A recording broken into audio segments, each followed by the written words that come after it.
নমস্কার, আমি রত্না দেবনাথ, পানিহাটির বিধায়িকা।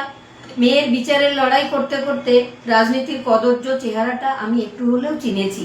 বিভিন্ন সময়ে আমার প্রতিবাদ আর অন্যায়ের সঙ্গে আপোষ না করার ভাষাকে দাবানোর জন্য অনেক অপপ্রচার আমি শুনেছি, সহ্য করেছি। আর আমার আরেকটা কোনো ছেলে মেয়ে নেই যার জন্য আমি বা আমার স্বামী অর্থলোভ করবে। আর একজন মা হয়ে অর্থলোভ আমার যদি থাকতো তাহলে আমার বিজেপির পতাকাই ধরতে হতো না। মমতা কোটি টাকা আমাকে অফার করেছিলেন,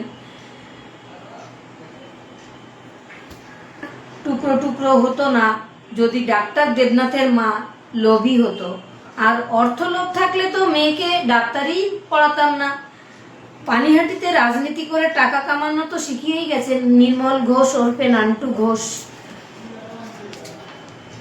প্রমোটার টিঙ্কু আর টিএমসি কাউন্সিলর গ্রেপ্তার হওয়ার পর থানায় ছুটে গেছিল কে বলুন তো? তাদের ছাড়াতে, টাকার বদলে ক্রিমিনালদের বাঁচাতে। কেন বাঁচানো হবে ক্রিমিনালদের? আমি তো পানিহাটির মানুষের কাছে কথা দিয়েছি পানিহাটিতে নির্মল ঘোষের থ্রেড কালচার থেকে মুক্ত করব। তাহলে কারা বাঁচানোর চেষ্টা করছে? এই বাবলা ধর, রঞ্জিত ঘোষ, বিট্টু, এই নামগুলো এখনকার তোলাবাজদের নতুন ঠিকানা। বিভিন্ন লোকের মারফত আমার সহকারীদের মেরে ফেলার হুমকি দিয়ে বলা হয় যাতে অবিলম্বে তারা আমায় ছেড়ে চলে যায়। আমি আবারও বলছি, তার সব অপরাধ আমার জানা।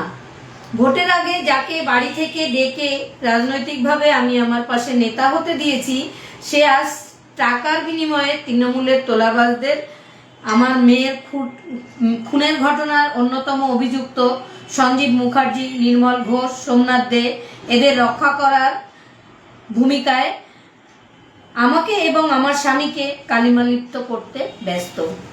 আমি শুধু মুখে বলছি না, প্রমাণ দিয়ে তাদের বিরুদ্ধে ব্যবস্থা নিতে আজ মুখ্যমন্ত্রীর সঙ্গেও কথা বলবো। পাশাপাশি শৃঙ্খলা রক্ষা কমিটিকে লিখিতভাবে ব্যবস্থা নিতে বলবো। দণ্ড মহোৎসব সুষ্ঠুভাবে পরিচালিত হবার পর যারা আমার স্বামীকে নিয়ে কুৎসা করছেন তারা ভুলবেন না যে অন্যায়ের বিরুদ্ধে আমার প্রতিবাদ কতটা তীব্র হতে পারে। অ্যাঞ্জেল নার্সিং হোম, কেনাকাটার একমাত্র ঠিকানা আগমনী বাসন্তী।